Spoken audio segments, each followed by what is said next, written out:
خاموشی کے روحانی پہلو بے حد گہرے اور پرنور ہیں۔ یہ صرف لفظوں کی غیر موجودگی نہیں بلکہ ایک ایسا مقدس مقام ہے جہاں انسان اپنی روح، فطرت اور خالق کائنات کے قریب آتا ہے۔ خاموشی دل کا سجدہ ہے۔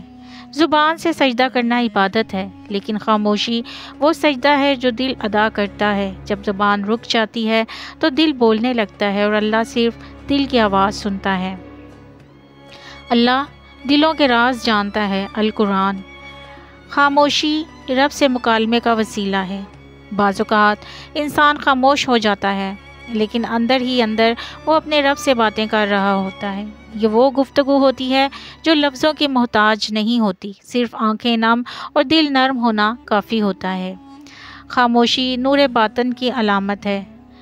جس دل میں خاموشی اتر جائے وہاں نور اترتا ہے۔ وہ شخص غیر ضروری شور، بحث اور دنیاوی جھگڑوں سے بچ کر اپنے باطن کو منور کرتا ہے۔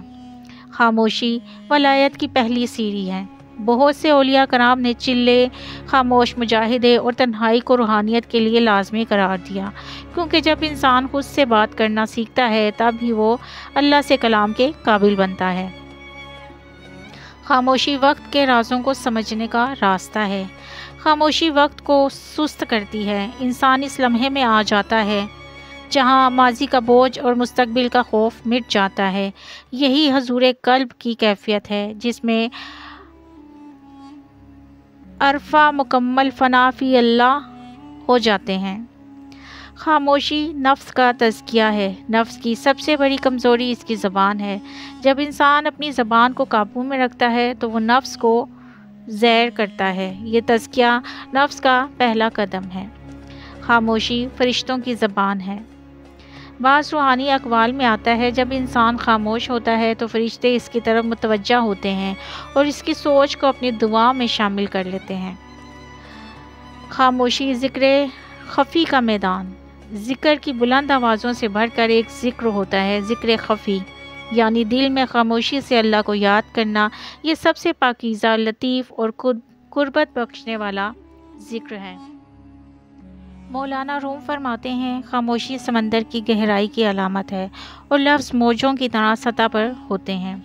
حضرت علی رضی اللہ تعالیٰ عنہ فرماتے ہیں، انسان اپنی زبان کے نیچے چھپا ہوا ہے۔ جب وہ بولتا ہے تو پہچانا جاتا ہے اور جب خاموش رہتا ہے تو محفوظ رہتا ہے۔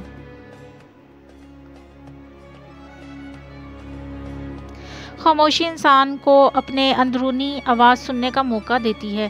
جب ہم شور سے دور ہوتے ہیں تو اپنے ضمیر، احساسات اور وجدان سے جڑنے لگتے ہیں، جو اکثر ہماری رہنمائی کرتا ہے۔ روحانی سکون اور قرب الہی خاموش عبادت کا درجہ رکھتی ہے۔ بہت سی روحانی روایات میں خاموشی کو قرب خداوندی کا ذریعہ سمجھا جاتا ہے۔ اللہ تعالیٰ کا ذکر دل میں خاموشی سے کرنا زیادہ گہرائی رکھتا ہے۔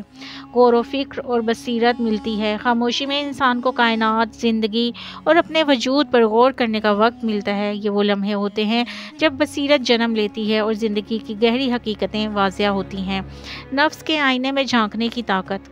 خاموشی ہمیں اپنے نفس کو پہچاننے، اس کی کمزوریوں اور خوبیوں کو سمجھنے میں مدد دیتی ہے۔ یہ خودشناسی کی پہلی سیڑھی ہے۔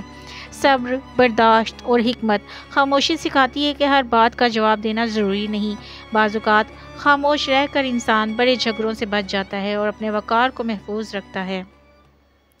الفاظ کی قدر و قیمت کا احساس ہوتا ہے۔ خاموشی الفاظ کی اہمیت کو اجاگر کرتی ہے۔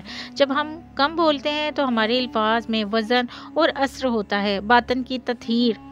خاموشی دل کو صاف کرتی ہے، نفس کو قابو میں لاتی ہے اور روح کو جلا بخشتی ہے۔ یہ باطن کی صفائی کا ذریعہ ہے۔ دعا اور استجابت کا وقت۔ بہت سے لوگ بتاتے ہیں کہ خاموشی کے لمحات میں مانگی گئی دعائیں زیادہ خلوص اور یکسوئی کے ساتھ کی جاتی ہیں اور وہ جلد قبول ہوتی ہیں۔